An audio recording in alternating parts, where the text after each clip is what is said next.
그들이 예수를 끌고 갈 때에 시몬이라는 구레네 사람이 시골에서 오는 것을 붙들어 그에게 십자가를 지워 예수를 따르게 하더라. 또 백성과 및 그를 위하여 가슴을 치며 슬피 우는 여자의 큰 무리가 따라오는지라. 예수께서 돌이켜 그들을 향하여 이르시되 예루살렘의 딸들아, 나를 위하여 울지 말고 너희와 너희 자녀를 위하여 울라. 보라, 날이 이르면 사람이 말하기를 잉태하지 못하는 이와 해산하지 못한 배와 먹이지 못한 젖이 복이 있다 하리라. 그때에 사람이 산들을 대하여 우리 위에 무너지라 하며 작은 산들을 대하여 우리를 덮으라 하리라. 푸른 나무에도 이같이 하거든 마른 나무에는 어떻게 되리요 하시니라. 오늘 예수님께서는 십자가를 지러 골고다로 가시는 길에서 많은 백성과 또 슬피 우는 여자들의 큰 무리가 따라오는 것을 보면서 그 무리들에게 예루살렘의 딸들아, 나를 위하여 울지 말고 너희와 너희 자녀를 위하여 울라, 이렇게 말씀을 하십니다. 보라, 날이 이르면 사람이 말하기를 잉태하지 못하는 이와 해산하지 못한 배와 먹이지 못한 젖이 복이 있다 하리라. 그러면서 마지막 때의 심판의 모습을 말씀을 해 주시는 것을 볼 수가 있습니다. 예수님의 이 경고의 말씀에 이어서 예루살렘 성이 디도에 의해서 회파되고 모든 사람들이 예루살렘에서 약 110만 명이 죽임을 당하고 또 많은 사람들이 포로로 끌려가는 이러한 일들을 겪게 됩니다. 주님의 말씀을 듣지 않았던, 그 경고를 무시했었던 그 결과가 이와 같이 이루어지는 것을 볼 수가 있습니다. 이 당시만 그런 것이 아니라 재림하시고 심판하시고 그때 하나님 나라에 이르는 자가 있고 지옥에 떨어지는 자가 있다라고 하는 이러한 경고의 말씀을 진실함으로 그 말씀을 살아야 할 것입니다.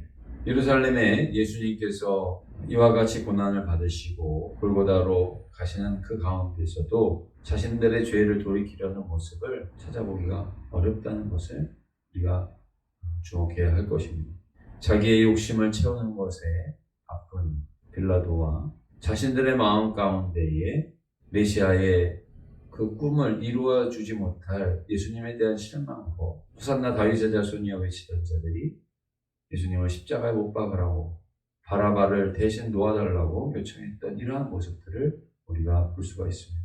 예수님을 죄가 없으신 것을 알면서도 우리들에게 내어주는 공의가 없는 판결이라든지 또 그렇게 모든 것을 이끌어가는 우리들의 모습은 그 결국이 어떠함을, 소돔과 고모라를 멸할 수밖에 없었던 것처럼 예루살렘을 멸할 수밖에 없었던 그러한 모습을 우리에게 말씀해주고 있는 것입니다. 구레네 시몬처럼 잠깐이나마 예수님을 위하여 십자가를 진 사람도 있습니다. 로마 백부장처럼 이분은 진정 하나님의 아들이었노라 고백하는 이들도 있습니다.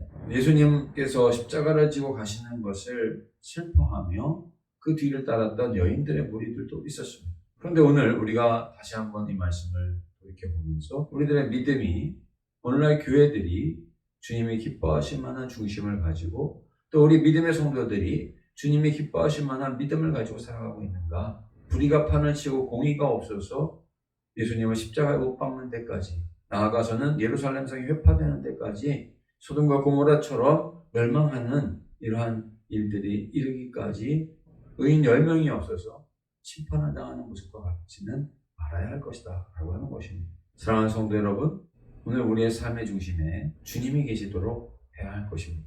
우리의 믿음이 내 욕심을 이루는 것이 아니라 나를 위해 죽어주신 주님 때문에 사흘 만에 다시 부활하셔서 하나님 우편에 계신 주님 때문에, 그분 때문에 하나님의 자녀가 된 것으로 인해서 기뻐하는, 구원받은 백성으로서 기뻐하는 모습이 오늘 우리에게 있어야 할 것입니다. 우리는 얄팍한 모습으로 내 욕심을 이 땅에서 이루려고 하는 것 때문에 신앙을 저버리는 일이 있어서는 안 될 것입니다. 우리의 마음 가운데는 우리의 온전한 구원을 이루어 주신 주님의 그 깊은 은혜가 벅차오르고 또 그 기쁨이 흘러 넘쳐서 그분의 얼굴만을 구하는 그런 삶의 모습이 우리에게 있어야 할 것이며, 또 야곱처럼 마침내 주님을 붙드는 가운데에 고린도 뼈가 부러질지라도 이스라엘로 승리하는 역사가 오늘 우리의 삶 가운데 있어야 할 것입니다. 사랑하는 성도 여러분, 오늘 예수 그리스도는 우리를 위해서 모든 것을 허락해 주셨습니다. 죄인을 의인이 되게 하셨고, 죽었던 자였으나 하나님의 자녀가 되게 하셨고, 죄 가운데 심판받고 지옥에 떨어져야 될 자들이 있나 예수 그리스도를 믿음으로 말미암아 하나님의 백성이 되어지게 하셨고, 또 천국을 소유로 얻는 자가 되어 영생을 누리는 하나님의 자녀가 되게 하셨습니다. 구원을 허락하여 주신 그 은혜를 믿는 믿음이 우리들의 삶의 모습 속에서 나타나야 할 것입니다. 주님을 기뻐하십시오. 또 주님을 즐거워하십시오.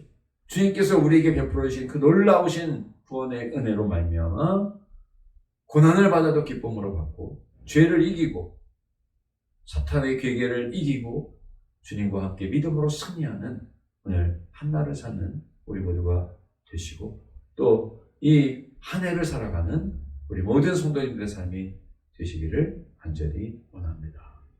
사랑의 주님, 오늘도 귀하고 복된 새날, 참 좋은 날을 저희들에게 허락하여 주시니 감사드립니다. 예루살렘 성이 휘파되고 성전이 무너지고 또 심판이 예루살렘에 임하였던 것처럼 주님께서 그토록 찾으시는 은혜의 합한 삶을 살아가고 있는지 다시 한번 오늘 말씀을 통하여 돌이켜볼 수 있게 하시니 감사드립니다. 주님, 우리들을 위하여 십자가를 지시고 부활 승리하셨기 때문에 저희들 의인이 되어졌고 하나님의 자녀가 되어졌고 영생을 기업으로 얻는 자로 살아가게 하심을 감사드립니다. 이 은혜가 우리들의 마음 가운데 늘 기쁨으로 또 감사로 벅차오르게 하시고 주님과 동행하며 믿음에 합한 삶이 우리들의 모습에 나타날 수 있도록 인도하여 주시옵소서. 오늘도 가정에서 직장에서 매 순간 주님과 함께 승리하는 복된 한 날 될 수 있도록 인도하여 주실 것으로 믿고 감사드립니다. 예수님의 이름으로 기도드리옵나이다.